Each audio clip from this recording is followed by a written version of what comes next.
There's a cosmic secret simmering beneath the surface of our reality, a mystery so profound it makes you question everything you thought you knew about space, time, and humanity's place in the universe. And for some inexplicable reason, NASA, the very organization tasked with exploring the cosmos, has been eerily silent about it. I'm talking about 3I-ATLAS. Have you heard of it? Probably not, and that's precisely the problem. Why is NASA so quiet about 3I-ATLAS? What exactly are they hiding? Or perhaps more accurately, what are they being prevented from revealing? My journey into this rabbit hole began, as many profound discoveries do in the digital age, late one night. I was deep in a research binge, chasing down obscure astronomical phenomena, when I stumbled upon a fringe forum discussing something called 3I-ATLAS. It wasn't a mainstream news headline, not even a blip on popular science websites. It was buried in the digital equivalent of an old, dusty library section, whispered about in hushed tones by a small community of independent researchers and self-proclaimed truth seekers. My initial skepticism was high. I've seen my share of outlandish theories and conspiracy fodder. But something about 3I-ATLAS felt different. There was a raw, almost desperate urgency in the way people discussed it. A sense that this wasn't just another anomaly to be debated, but a fundamental piece of a much larger, unsettling puzzle. My first thought was, okay, another weird signal from space. Happens all the time. The universe is a vast, noisy place, filled with pulsars, quasars, and all sorts of cosmic static. But as I dug deeper, the gut feeling that something was genuinely amiss began to grow. The more I learned, the more the silence from official channels became deafening. NASA, an agency usually eager to share every new discovery, every faint whisper from the cosmos, seemed to be actively avoiding any mention of 3I-ATLAS. It wasn't just a lack of enthusiasm. It was an almost deliberate omission. This stark contrast between the profound implications of 3I-ATLAS and the utter lack of mainstream coverage started to gnaw at me.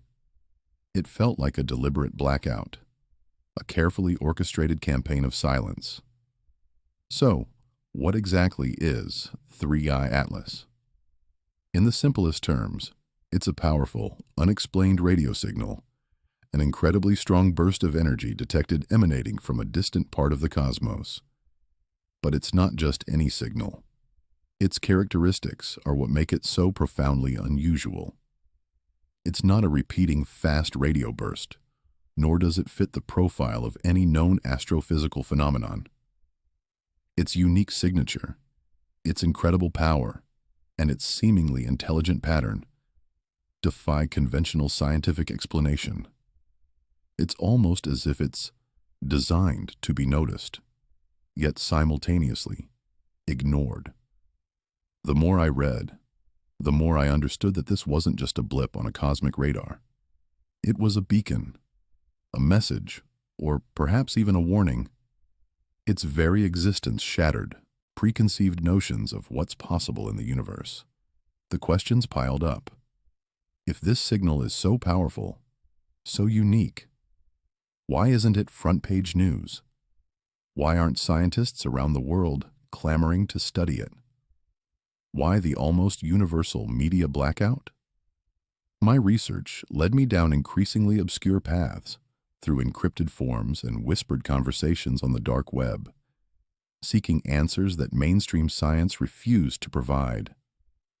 It felt like I was piecing together fragments of a forbidden truth, a truth that someone, somewhere, desperately wanted to keep hidden. And the deeper I went, the more I realized that the conventional scientific approach was never going to yield the full picture. This wasn't a problem that could be solved with telescopes and equations alone. There was something else at play, something far more profound, something that transcended our current understanding of physics and, indeed, reality itself.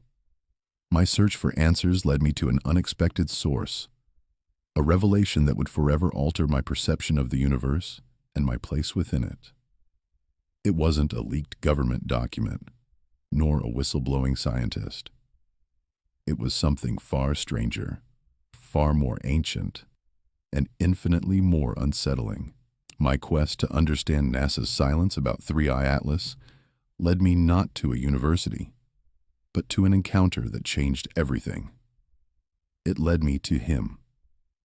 My obsession with 3I-ATLAS quickly consumed my life. The late nights I mentioned earlier became the norm, not the exception. My apartment transformed into a war room of sorts, strewn with printouts of obscure scientific papers, handwritten notes covering every available surface, and multiple browser tabs open to Reddit threads that delved into fringe astrophysics and theories of extraterrestrial communication. I learned to navigate the labyrinthine corridors of academic databases, searching for keywords like anomalous radio burst, non-repeating FRB patterns, and interstellar signal intelligence. Each new piece of information, no matter how small, felt like a victory, a tiny chip at the wall of silence surrounding 3I-ATLAS. The deeper I delved, the more palpable my frustration with official sources became.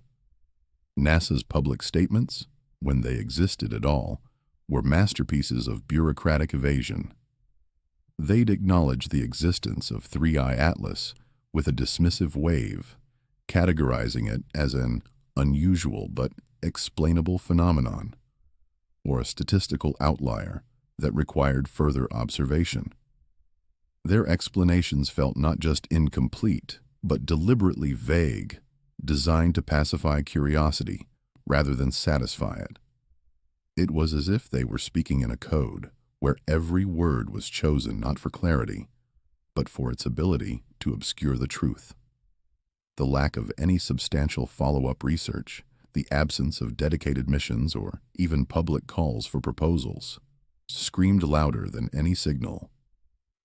It wasn't just silence. It was an active suppression, a carefully managed narrative of dismissal. Then I found it, tucked away in an appendix of a peer-reviewed paper that had been published and then almost immediately retracted. A paper I only found thanks to a cached version on an obscure Russian server was a tiny, almost hidden anomaly in the publicly available 3I-ATLAS data. It wasn't a glaring error or a conspiracy theory, but a subtle, almost imperceptible fluctuation in the signal's frequency, a pattern that, according to the paper's original author, shouldn't have been there. It was a rhythmic variation, a non-random sequence embedded within the seemingly chaotic burst. It was like finding a single, perfectly formed pearl in a vast ocean of sand. This wasn't just noise. It was information. It was a code. This anomaly became my singular focus. I spent weeks, then months, trying to decode it. I ran it through every algorithm I could find or create, cross-referenced it with known astronomical patterns, and even experimented with ancient numerical systems. Nothing worked until, purely by chance, I applied a very specific, almost forgotten form of fractal geometry to the data.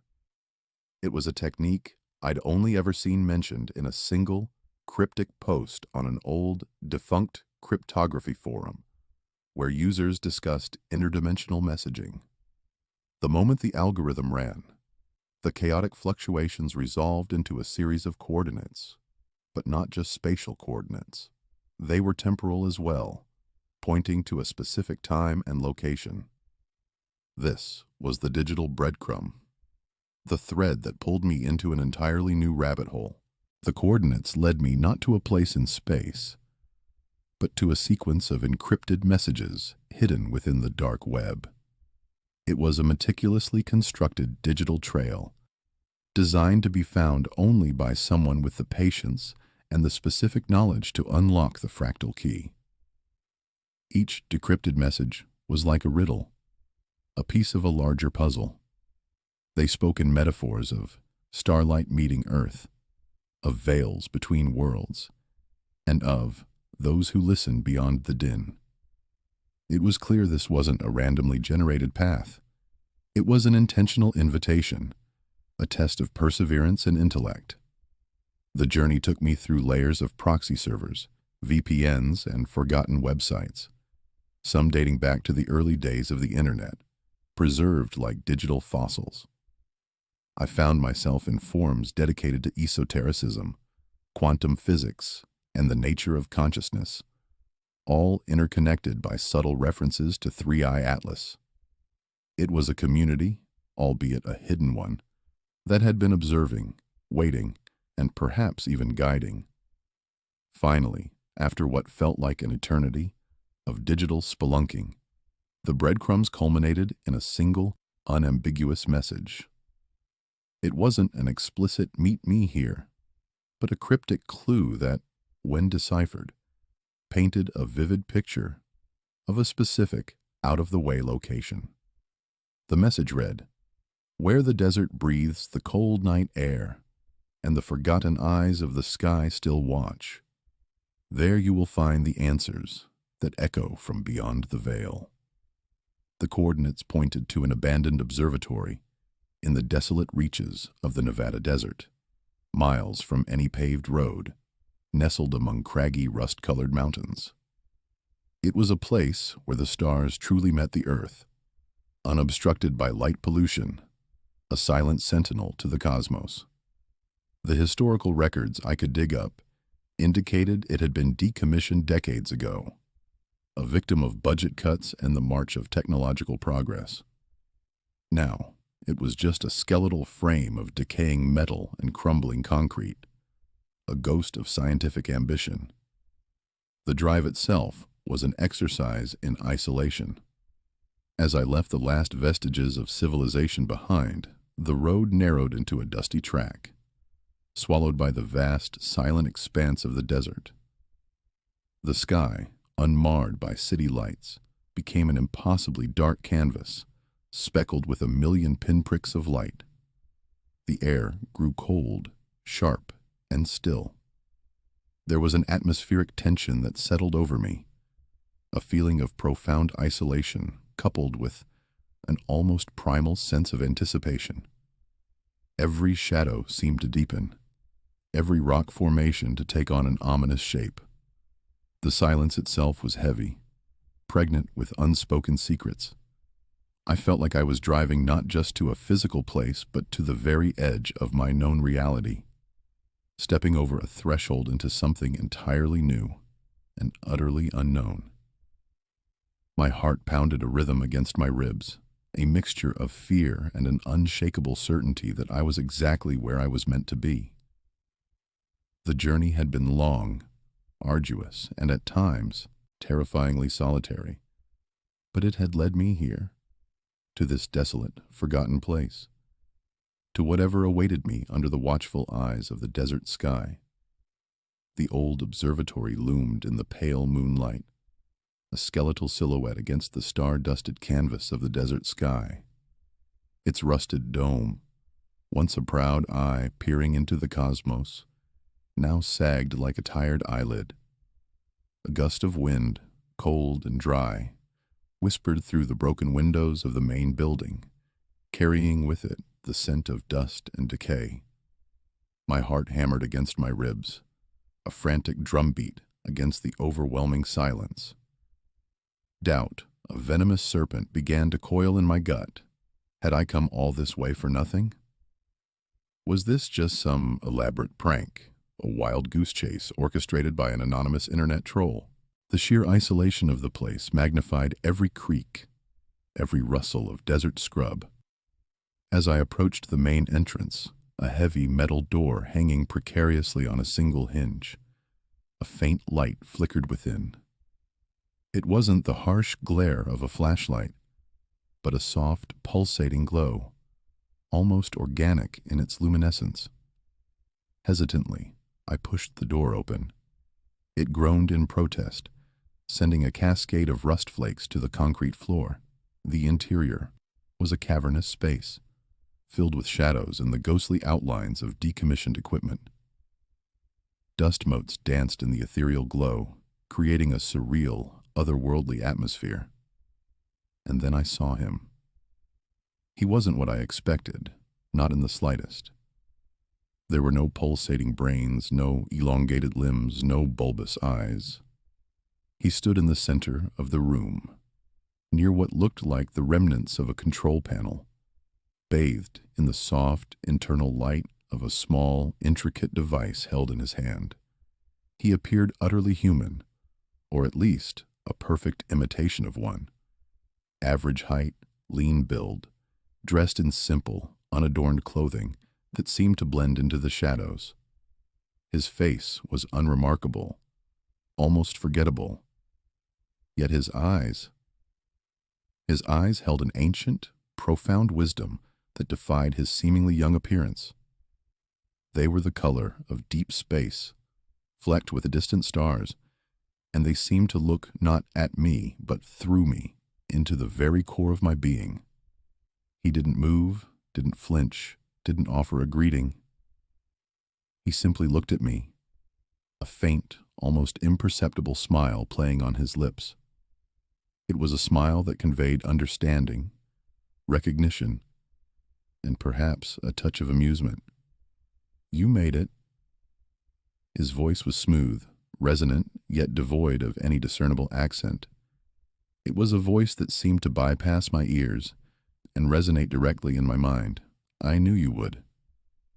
The sheer audacity of his statement, the implicit knowledge that he had been expecting me, sent a chill down my spine that had nothing to do with the desert night. How did you know?" I stammered, my voice sounding impossibly loud and fragile in the vast space. He gestured vaguely with the glowing device. "The signal, the patterns you sought. They were not just data points. They were an invitation, a breadcrumb trail designed for those with the capacity to follow. You were persistent. You asked the right questions, in the right way, to the right sources. You are among the few who truly listen." He explained that he had been observing, not just me, but humanity, for a significant duration. He wasn't here to conquer, or even to directly intervene in our affairs, but to share vital information, to act as a catalyst for understanding. He was, as he put it, a guardian of truth, charged with ensuring that certain critical knowledge found its way to those who could comprehend its implications. His species, he elaborated, had been monitoring our burgeoning civilization for millennia, witnessing our triumphs and our follies, our slow, often painful, ascent towards self-awareness. "Your core question," he began, his gaze unwavering, "why NASA is silent about 3I-ATLAS. It's not because they don't know about it. It's not even because they don't understand its significance, at least in part. It's because they can't tell you, or rather, certain factions within your governmental structures and beyond are actively pressuring them not to." My mind reeled. This confirmed my deepest suspicions, yet hearing it spoken aloud by him gave it a terrifying new weight. "But why?" I pressed, my voice gaining a desperate edge. "Why the cover-up? What's so dangerous about a radio signal?" He took a slow, deliberate step towards me, the soft glow from his device casting long, dancing shadows on the walls. "Because 3I-ATLAS is not merely a signal, not a natural phenomenon to be cataloged and dismissed. It is a beacon, a marker, an anchor point, emanating from a reality beyond your current comprehension. It is a whisper from a different timeline, a vibration from another dimension. Your scientists, the truly insightful ones within NASA, have detected its true nature, or at least enough of it to understand its profound implications." He paused, letting the weight of his words settle in the silence. "They understand that acknowledging 3I-ATLAS for what it truly is, would shatter your species' current understanding of reality, of time, of causality itself. It would unravel centuries of scientific dogma, religious doctrine, and societal structures. It would force humanity to confront the uncomfortable truth that your universe is far, far more complex, more fluid, and more interconnected than you perceive. The implications were staggering. So they're suppressing it to prevent panic, to maintain order. In part, he conceded a flicker of something akin to sadness in his eyes, but also because certain powerful entities, both human and non-human, benefit from humanity remaining within its current, limited perceptual framework. Ignorance, in this context, is a tool of control. 3I-ATLAS represents a crack in that control, a doorway to truths that would liberate, but also fundamentally transform. He explained that the signal wasn't just a random burst of energy. It was a deliberate transmission, a calling card from an advanced civilization that existed in a divergent timeline, a parallel reality that was now, due to a series of cosmic events, beginning to intersect with our own. He hinted at the existence of countless realities, swirling around each other like leaves in a cosmic current, and 3I-ATLAS was a manifestation of one such intersection. The universe, as you understand it, is but a single thread in an infinite tapestry, he continued, his voice softer now, almost meditative. Time is not linear, but a vast branching river. And reality itself is not a fixed construct, but a malleable tapestry woven by consciousness. 3I-ATLAS is a reminder of this, an echo from a neighboring stream, calling out to those who are ready to perceive beyond the confines of their current worldview. He spoke of the universe being far more interconnected, far more alive than our limited senses allowed us to perceive. He dropped subtle hints about the nature of consciousness, suggesting it was not merely a product of the brain, but a fundamental force that shaped reality itself. He spoke of ancient knowledge, forgotten civilizations, and cycles of awakening and dormancy that governed the existence of intelligent life across the cosmos. The lines between science fiction and spiritual enlightenment blurred with every word he uttered. My mind, once anchored firmly in the rational and quantifiable, felt like it was expanding, stretching to accommodate concepts that were both terrifying and exhilarating. The world I knew, the reality I inhabited, was suddenly revealed to be a mere sliver of a much grander, infinitely more mysterious existence. And 3I-ATLAS, that enigmatic signal from the stars, was not just a scientific anomaly, but a profound spiritual messenger, an invitation to a deeper, more expansive truth. The soft glow emanating from the device in his hand intensified slightly, casting his features in a more defined, yet still ethereal light.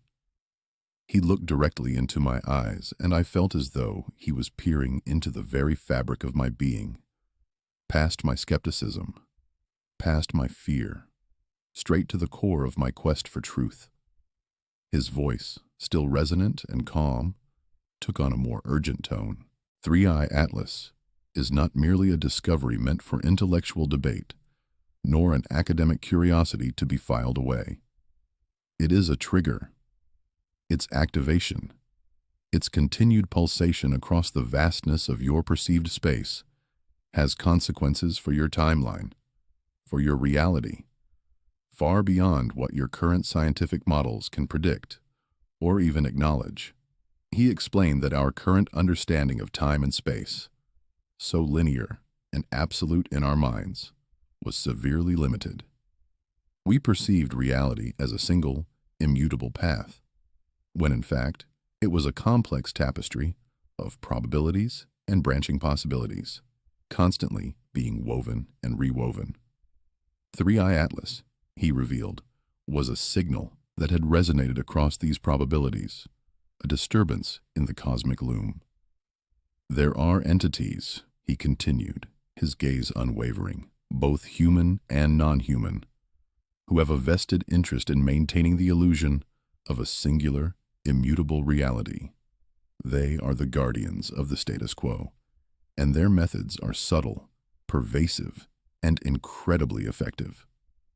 NASA's silence, the scientific community's collective dismissal, the media's calculated ignorance, these are all symptoms of a larger coordinated effort to suppress any information that could destabilize the current perceptual framework of your species.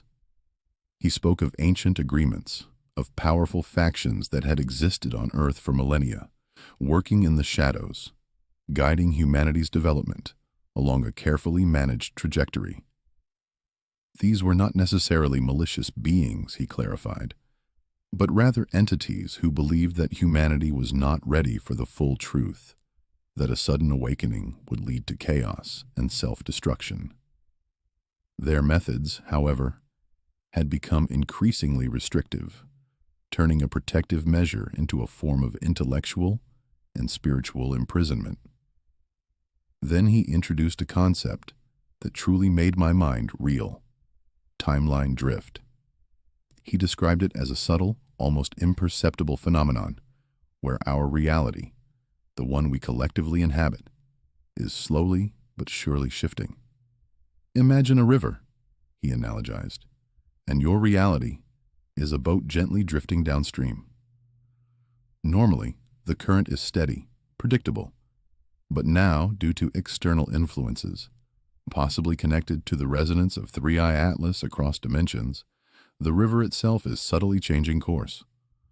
Small, unexplainable eddies appear, tiny currents that pull at the boat, making the journey less predictable. This timeline drift, he explained, was causing small, unexplainable changes in our world. He cited instances I might have personally experienced or heard about. The sudden, collective misremembering of a popular cultural reference, the inexplicable disappearance of mundane objects, the subtle alterations in historical records that seemed to contradict previous knowledge. These weren't just glitches in the matrix, he asserted, but echoes of a converging reality, ripples from the primary disturbance that was 3I-ATLAS. He suggested that some people, often dismissed as eccentric or delusional, were more sensitive to these drifts, experiencing them as vivid dreams, premonitions, or a persistent sense of déjà vu that defied rational explanation. As he spoke, a profound sense of unease settled over me, a chilling realization that my life, my very perception of existence, was now inextricably linked to this monumental secret. He seemed to sense my internal struggle, his deep space eyes holding mine. "Once you see," he stated, his voice soft but firm, "you cannot unsee. The knowledge you now possess, the truths you are beginning to grasp, will forever alter your perception of everything. Your personal reality is now intertwined with the fate of your collective. You sought answers about a signal, but what you have found is a mirror reflecting the fundamental nature of your universe and your place within it." The weight of his words pressed down on me, a heavy cloak of responsibility. I had come seeking an explanation for NASA's silence, a simple answer to a scientific anomaly. Instead, I was being told that reality itself was a fluid construct, influenced by forces beyond my wildest imagination, and that I was now a part of this terrifying, beautiful cosmic dance. "This is not a game," he warned, his voice dropping to a near whisper. "Sharing this information, even pursuing it further, comes with risks, not just from human authorities who would seek to silence you, whose power structures rely on maintaining the current narrative, but from forces far older, far more subtle, that prefer humanity remains ignorant, pliable, and unaware of its true potential. They will not tolerate widespread awakening easily." A shiver ran down my spine, a cold dread that emanated not from the desert night, but from the existential threat he so calmly described. It wasn't just about government conspiracies anymore. It was about something far grander, a cosmic struggle for consciousness itself. He then took another step closer, his eyes boring into mine, an almost imperceptible glint of challenge within their depths. It was a direct question, unspoken yet profoundly clear, testing my resolve, my understanding, my willingness to truly embrace the implications of what he had revealed. "Are you truly ready?" he asked, his voice now a mere breath. "To face what lies beyond the veil? To accept a truth that will shatter everything you thought you knew, and demand of you a courage you may not yet realize you possess?"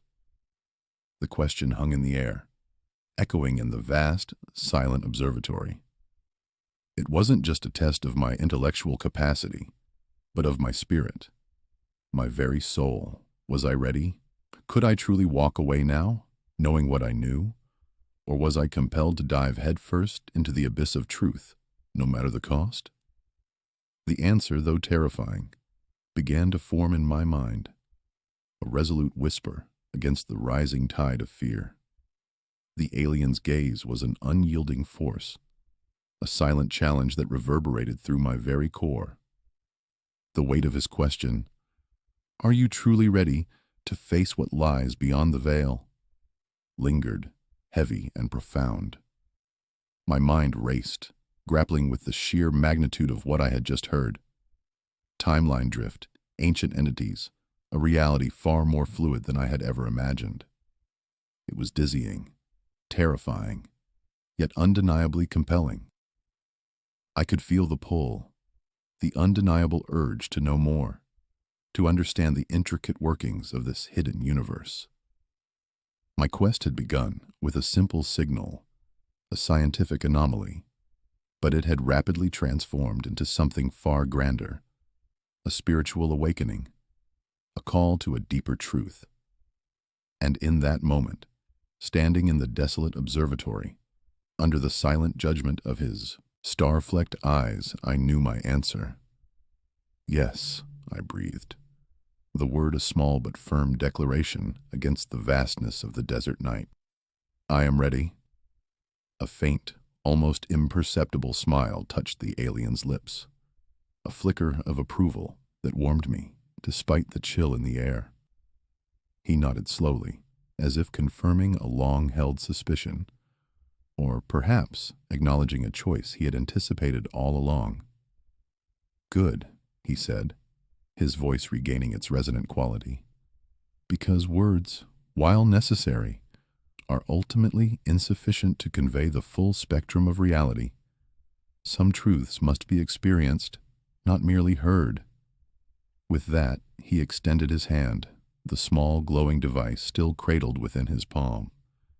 Its light intensified, pulsing with a soft, rhythmic beat like a cosmic heart. He didn't offer it to me, but rather directed its beam towards a section of the observatory wall where the plaster was cracked and peeling, revealing the ancient brickwork beneath. As the light touched the surface, something extraordinary began to happen.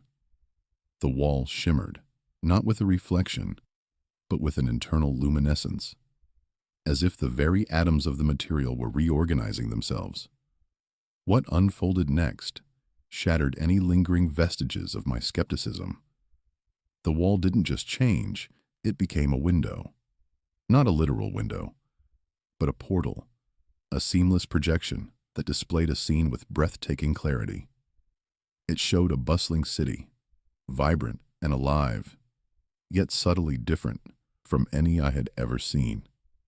The architecture was familiar, reminiscent of early 20th century urban landscapes, but the vehicles were silent, gliding on unseen currents, and the fashion of the people, while echoing known styles, possessed an uncanny elegance.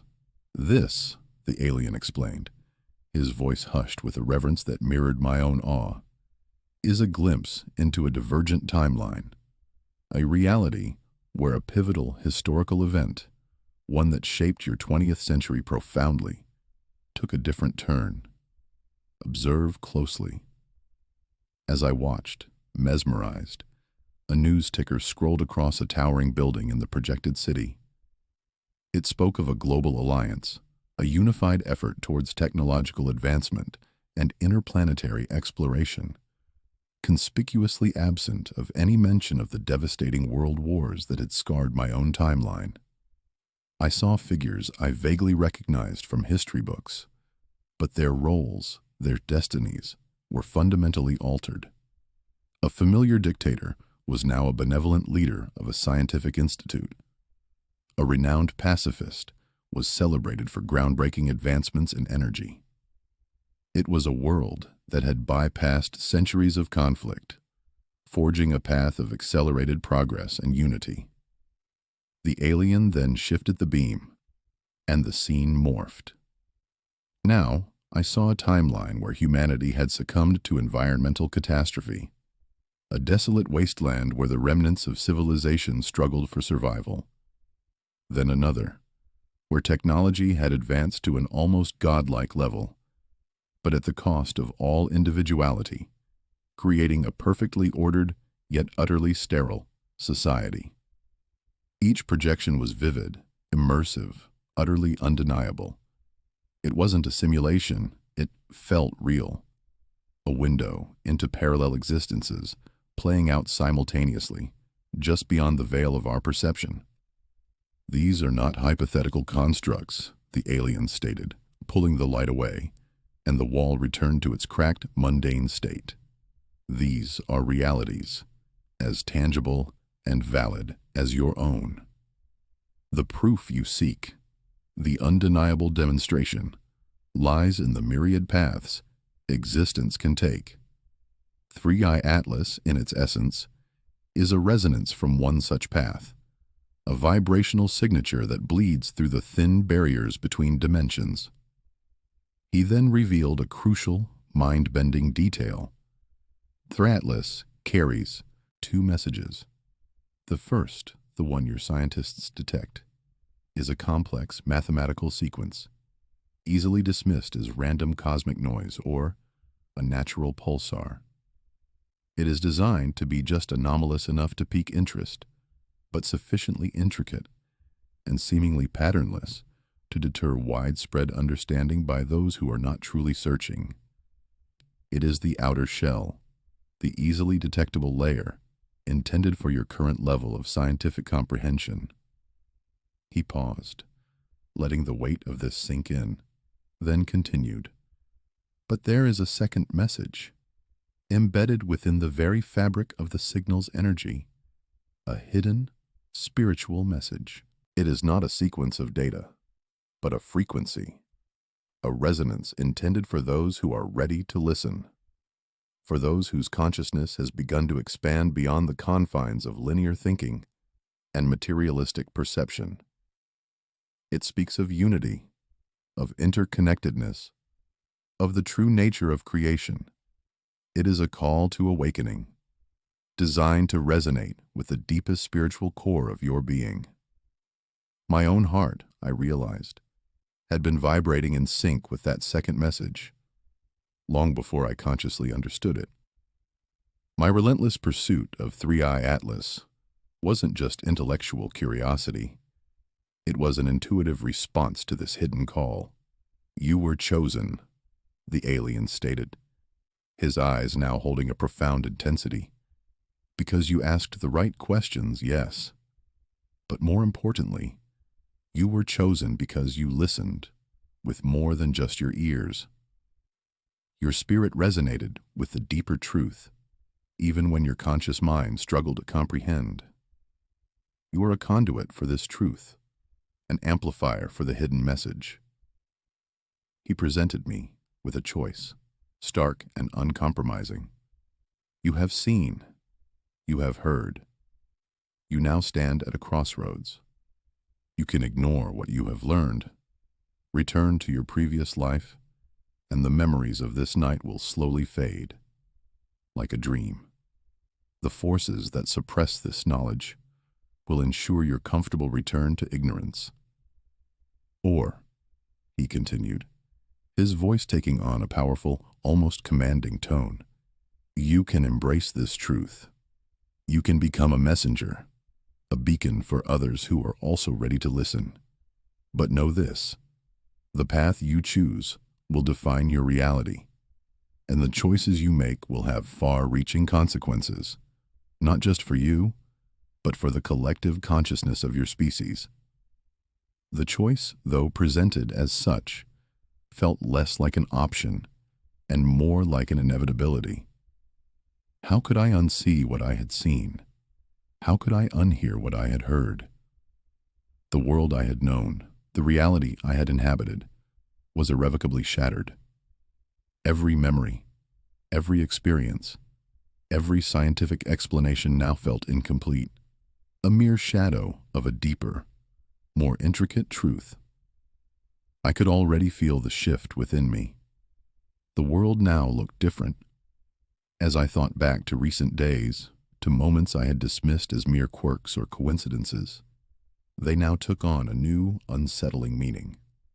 A news report that had seemed to contradict itself. A vivid dream that felt more like a memory of an alternate past. A friend's sudden, uncharacteristic behavior. These were not anomalies, but symptoms of the timeline drift. The subtle currents pulling at the fabric of our collective reality. I had been noticing them, subconsciously, for weeks, perhaps months, but had lacked the framework to understand their significance. Now, the pieces clicked into place, forming a mosaic of unsettling yet profoundly liberating clarity. The window for humanity to understand and adapt to these shifts is closing, the alien stated, his voice now imbued with a palpable sense of urgency. The resonance of 3I-ATLAS is intensifying. The veil between realities is thinning. What you have witnessed tonight is not a distant future, but a rapidly approaching present. Time, as you perceive it, is of the essence. His words were a stark reminder that this wasn't just an intellectual exercise or a personal awakening. It was a mission, a race against an unseen clock. The choice was made. My path was clear. I was no longer just a seeker of truth. I was now a bearer of it. The choice was made. My path was clear. I was no longer just a seeker of truth. I was now a bearer of it. With a renewed sense of purpose, I left the desolate observatory, the alien's words echoing in my mind. The images of alternate realities burned into my consciousness. The drive back was a blur of desert highway and starry sky, but my internal landscape had been irrevocably altered. The world outside my car window, once so familiar, now seemed translucent, a thin veneer over an ocean of infinite possibilities. My first impulse was to share everything, to shout the truth from the rooftops. But the alien's warning about the guardians of the status quo and the forces that prefer humanity remains ignorant, resonated deeply. I knew I couldn't just dump this information into the public sphere without preparation. The subtle pushback began almost immediately, a creeping sensation that I was under observation. My phone would randomly drop calls. My internet connection would inexplicably slow to a crawl when I tried to access certain research papers, and once I found a cryptic, almost subliminal, message embedded in a news report I was watching. A fleeting image of a symbol I had seen in one of the alien's projected realities. It was unnerving, a constant reminder that my actions were being noted. The alien, true to his word, didn't directly intervene, but his guidance became a strange, almost mystical presence in my life. I'd have vivid, hyper-realistic dreams that felt more like coded instructions. A particular dream showed me a sequence of symbols, which, upon waking, I found myself compelled to sketch, later. While frustratingly hitting dead ends in my online research, I'd instinctively try those symbols as keywords or search parameters, and suddenly, a hidden form, or an obscure scientific paper would unlock. It was like having an invisible mentor, guiding me through a digital labyrinth designed to keep me out. I realized the cover-up wasn't a crude, brute force censorship. It was far more insidious, a sophisticated manipulation of information. It wasn't about deleting content, but about burying it under mountains of irrelevant data, discrediting anyone who dared to speak out, and subtly influencing narratives through mainstream channels. I began to see how this played out with 3I-ATLAS. NASA's statements, always vague, always just enough to satisfy initial curiosity, but never enough to truly inform, were now clear examples of this strategy. They weren't lying outright. They were simply withholding, obfuscating, and redirecting attention.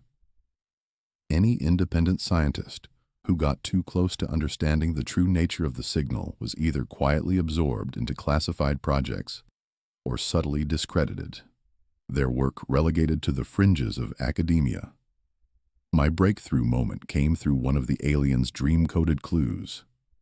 It led me to an old, forgotten online archive, a digital graveyard of scientific papers from the late 1990s. Among them, almost perfectly hidden within a massive unrelated data dump, was a series of encrypted communications between a small, independent research group and a low-level NASA contractor. The communications detailed anomalous energy readings coinciding precisely with early 3I-ATLAS detection events, readings that were far too powerful to be natural, and which hinted at a non-terrestrial origin. More importantly, these communications included encrypted files of raw, unfiltered 3I-ATLAS data, devoid of the official noise reduction and calibration adjustments that NASA publicly applied.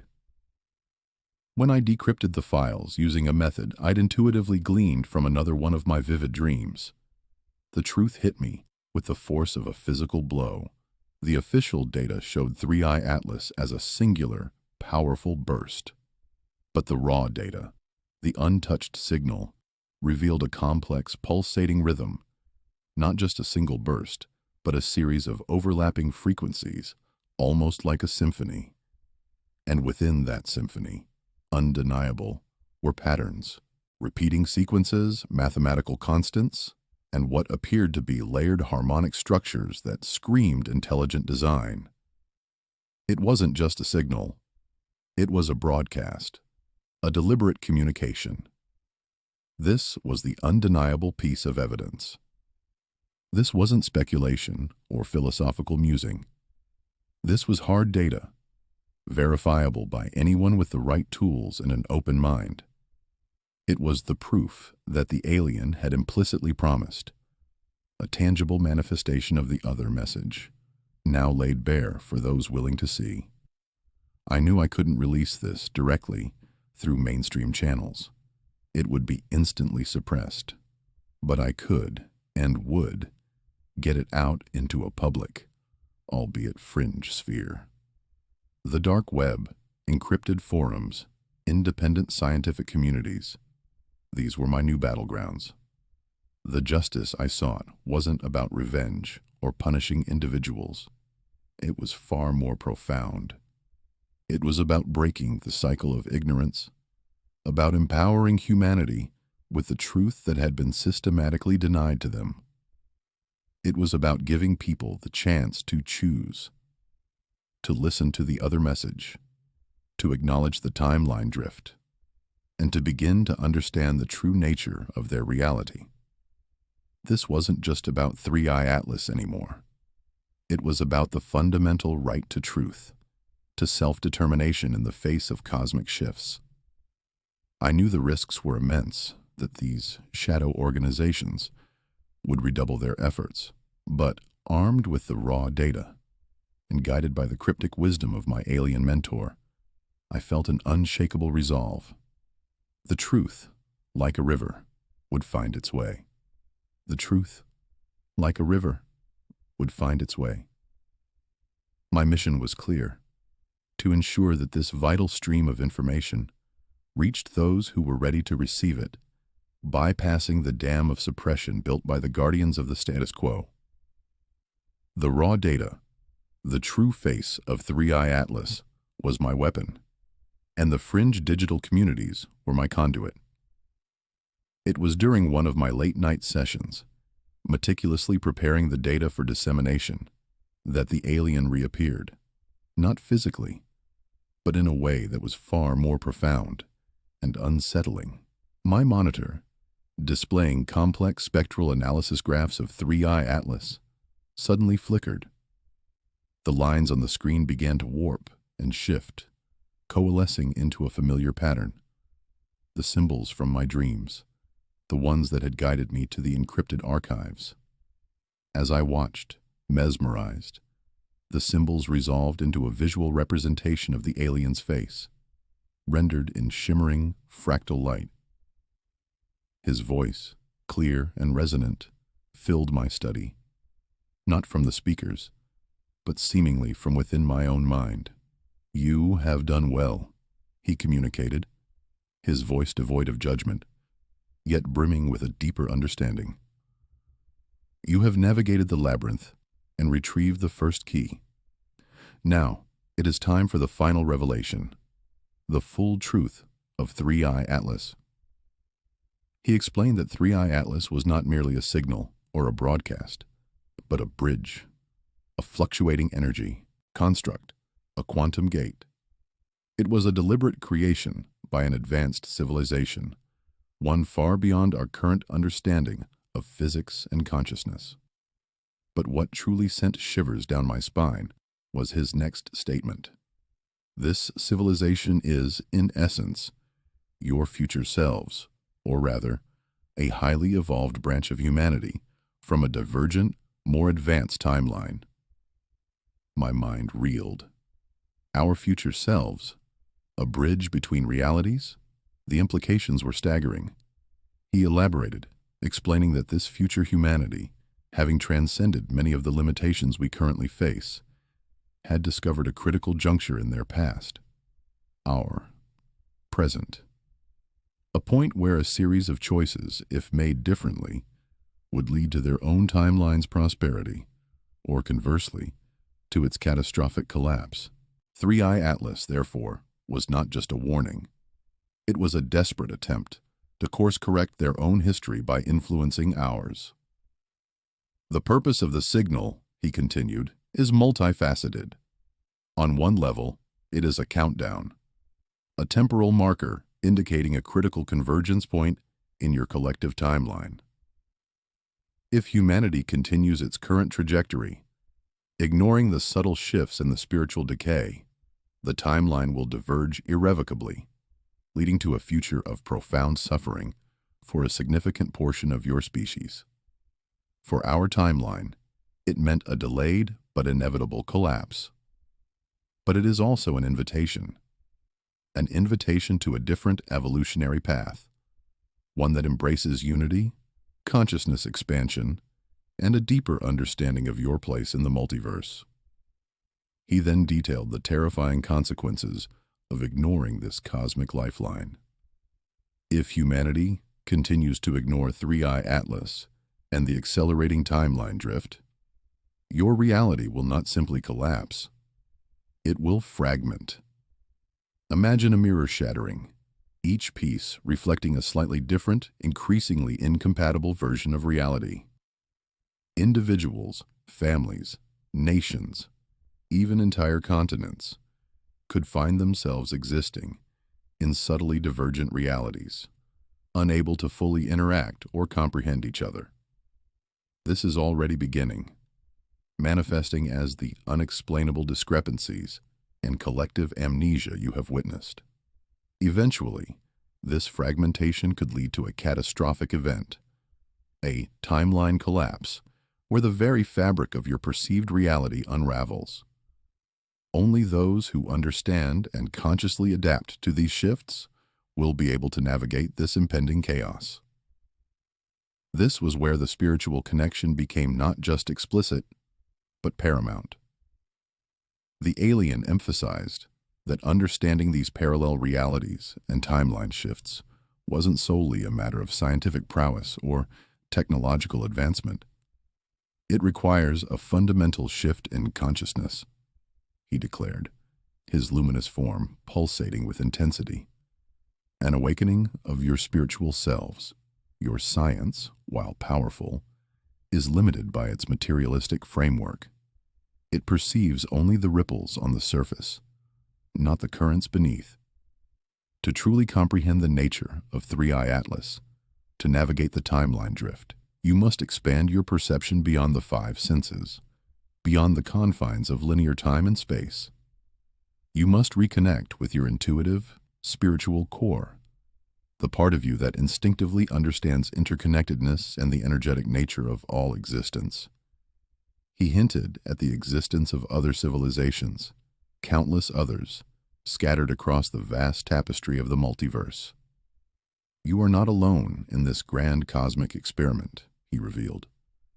Many civilizations, both physical and non-physical, are aware of your predicament. Some, like the branch of humanity that created 3I-ATLAS, are actively trying to assist, driven by a profound sense of interconnectedness and self-preservation. Others are indifferent, observing with detached curiosity. And a few, the shadow organizations you encountered, actively work to maintain the status quo, fearing the chaos that awakening might bring, or perhaps benefiting from the current state of ignorance. His final, most profound revelation was not about cosmic events or advanced technology, but about humanity itself. The ultimate power to navigate these changes lies not in external intervention, but within humanity itself, he asserted. Through collective awareness, through a conscious choice to embrace spiritual growth and unity, you can alter your trajectory. 3I-ATLAS is merely a catalyst, a cosmic alarm clock.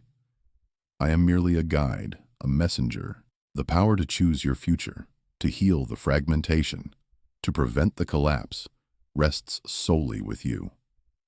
It is an inner transformation, a collective awakening of consciousness that will allow you to bridge the divides, to harmonize your timelines, and to ascend to a new level of existence.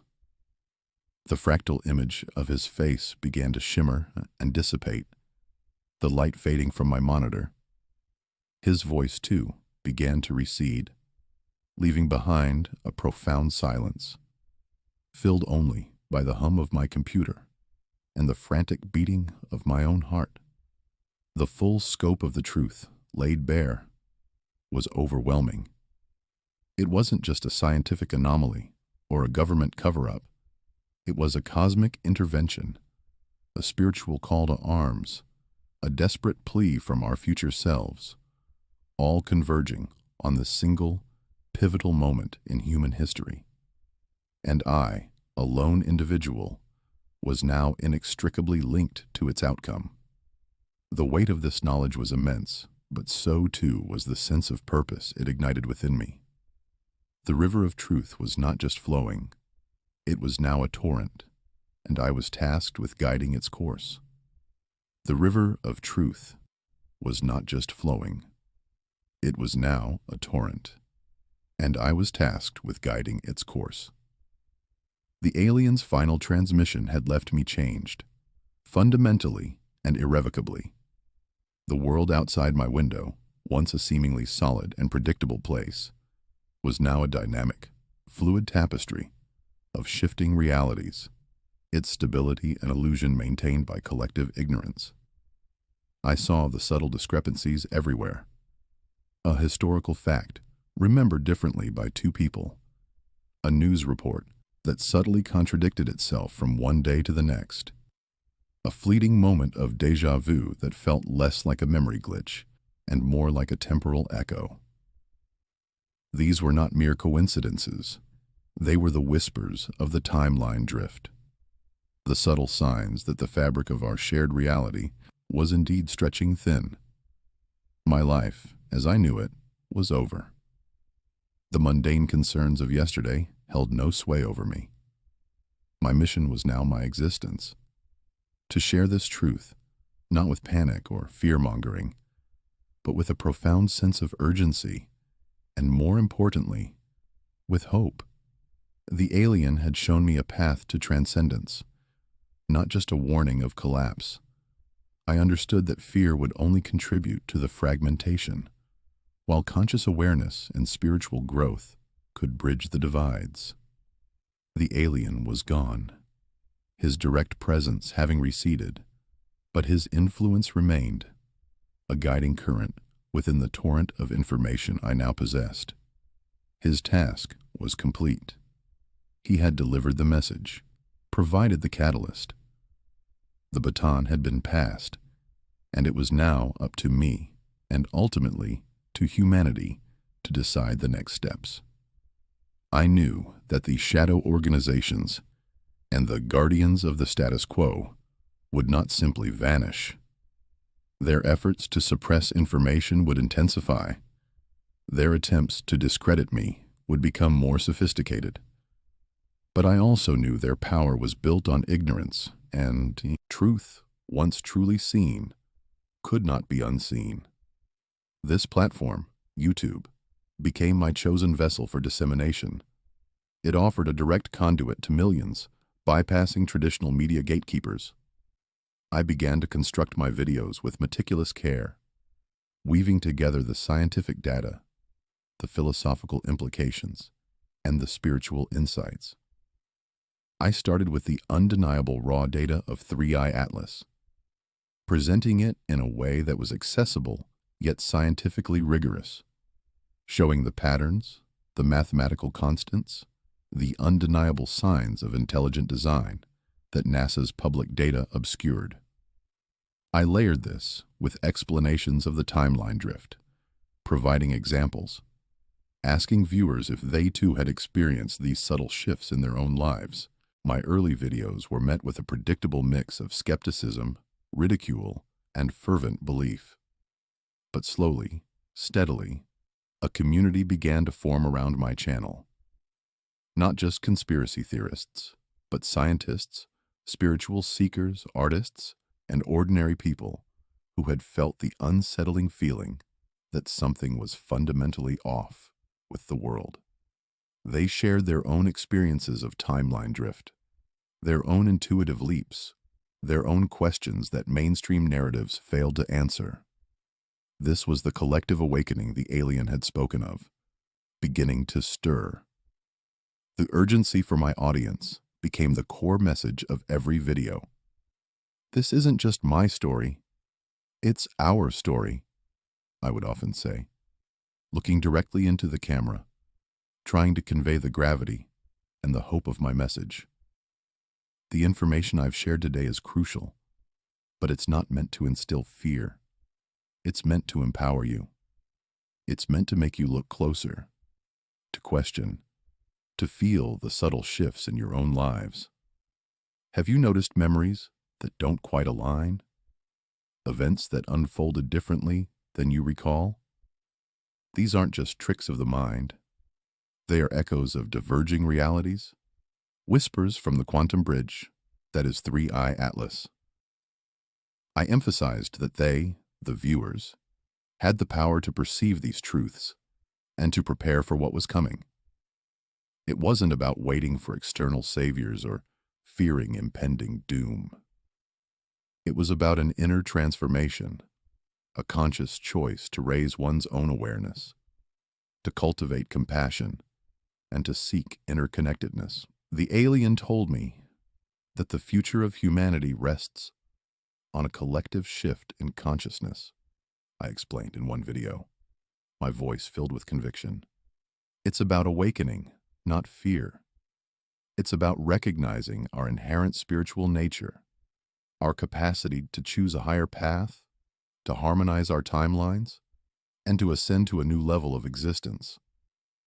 I dedicated entire videos to the spiritual aspect, exploring concepts of higher consciousness, meditation, the power of collective intention, and the interconnectedness of all life. I showed how these ancient spiritual teachings, often dismissed by modern science, were in fact crucial tools for navigating the multi-dimensional reality that 3I-ATLAS had revealed. The aliens' guidance, though indirect, was ever present in my research, leading me to obscure texts and forgotten wisdom traditions that perfectly dovetailed with his revelations. My final video in this initial series was a direct call to action, a plea to the budding community that had gathered around my message. This is just the beginning, I concluded, my eyes sweeping across the virtual faces of my audience. The information I've shared today is crucial, but there's so much more to uncover. The raw data of 3I-ATLAS contains layers of information we've only just begun to decipher. The aliens shared with me insights into specific practices for timeline harmonization, for enhancing our spiritual perception, and for understanding the true nature of the shadow organizations that seek to keep us blind. If you want to understand how to navigate these shifting realities, how to prepare for the changes ahead, and what other secrets the aliens shared with me about our potential future, about the true purpose of humanity in this vast multiverse, then you need to subscribe. Don't miss the next part of this journey. Engage with this community. Share your experiences. Ask your questions. The truth is out there, and it's calling us. It's calling you. Are you ready to answer? The screen faded to black, leaving only the sound of a subtle, resonant hum, a frequency I had extracted from the raw 3I-ATLAS data, a faint echo of the cosmic bridge. The journey had just begun, not just for me, but for all who dared to listen, to question, and to awaken. The river of truth, once a trickle, was now a mighty current, and together we would navigate its course.